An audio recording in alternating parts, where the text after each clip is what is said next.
Survei terbaru, tren elektabilitas Anies kalahkan Ganjar dan Prabowo. Militansi pendukung Ganjar yang sebagian besar dulu adalah pendukung Jokowi benar-benar terbukti persis seperti militansi ketika mereka memenangkan Jokowi di tahun 2014 dan 2019. Semangat petarung itulah yang dibutuhkan, yang membuktikan bahwa pendukung Ganjar bukanlah pendukung yang bermental tempe. Mereka seperti banteng ketaton yang ketika terluka bukannya semakin lemah, tapi malah semakin mengganas. Mereka mengisi ruang-ruang udara dengan konten-konten mereka yang sama sekali tidak menunjukkan bahwa mereka akan kalah.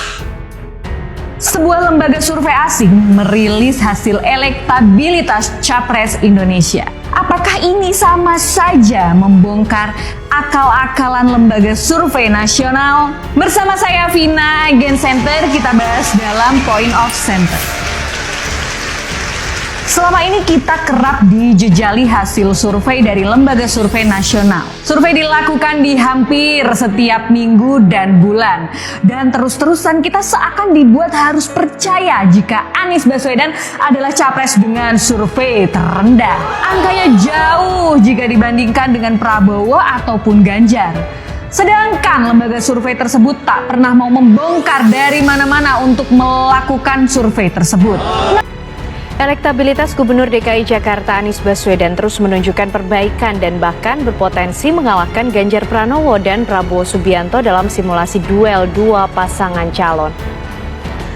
Survei terbaru CSIS menunjukkan 3 kandidat calon presiden terkuat di 2024, yakni Gubernur DKI Jakarta Anies Baswedan, Gubernur Jawa Tengah Ganjar Pranowo, dan Menteri Pertahanan Prabowo Subianto.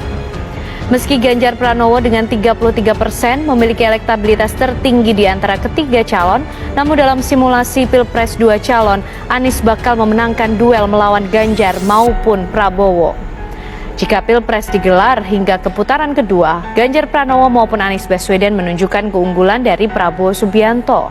Selanjutnya, jika Anies berhadapan dengan Ganjar, ternyata Anies juga unggul dengan 47,8% dukungan dibandingkan dengan Ganjar yang hanya 43,9%. Hasil survei Ganjar naik terus. Bahkan bukan hanya naik, tetapi meroket. Selisih antar Ganjar dan Prabowo ketika head to head yang tadinya besar banget di angka 11%, tiba-tiba mengecil menjadi sekitar 2-3% saja. Prabowo yang biasanya hasil surveinya setiap bulan naik, mendadak stagnan, nggak bergerak. Kalaupun naik, tipis banget. Kalau Anies sih nggak usah dihitung ya, dia turun terus kayak kambing jatuh ke jurang. Dilihat dari hasil survei nasional, Anies Baswedan selalu diletakkan di urutan ketiga dengan selisih yang jauh dengan kandidat lainnya. Seakan yang tertinggi hanya Prabowo dan Ganjar. Dalam survei IP, Anies yang di posisi ketiga dengan selisih 15% dengan Ganjar di posisi kedua. Di lembaga survei Arci, Anies selisih dengan Ganjar hingga 7%. Di Saiful Munjani, selisih Anies dan Prabowo di posisi kedua juga sekitar 13%. Kalau kita lihat di Uting Research, selisih antara Anies dan Prabowo hanya 5%. Ganjar dan Prabowo selisih 1% saja. Itu artinya apa, Sentrian? Anies punya peluang. Kita semua punya harapan. Angka 6% untuk menggeser Prabowo tentu bisa kita lakukan. Kita relawan harus terus berjuang. Dan tentunya hasil survei asing minim oleh kepentingan. Kami dulu ketika pilkada di Jakarta, Bapak sekalian, tidak ada satupun survei yang pernah memenangkan kita. Nggak ada. Nggak ada. Bahkan Litbang, sebuah koran sangat terkenal, itu menempatkan kita jauh sekali di bawah. Kalahnya berlebihan. Sampai di ujung pun kita masih kalah. Jadi saya sering bilang, ini sebetulnya aspirasi masyarakat atau aspirasi penyelenggara survei ya? Ini yang mana nih kita? Nggak tahu. Hari ini juga kita menemukan itu. Nama bakal calon presiden Anies Baswedan berada di posisi pertama elektabilitas berdasarkan survei Indonesia Political Opinion atau IPO. Anies mampu mengungguli Gubernur Jawa Tengah Ganjar Pranowo yang sering mendominasi survei. Dari hasil survei IPO menunjukkan Anies mendulang suara sebesar 34,7%, kemudian Ganjar Pranowo di posisi kedua dengan angka 29,6% dan Prabowo Subianto sebesar 27,5%.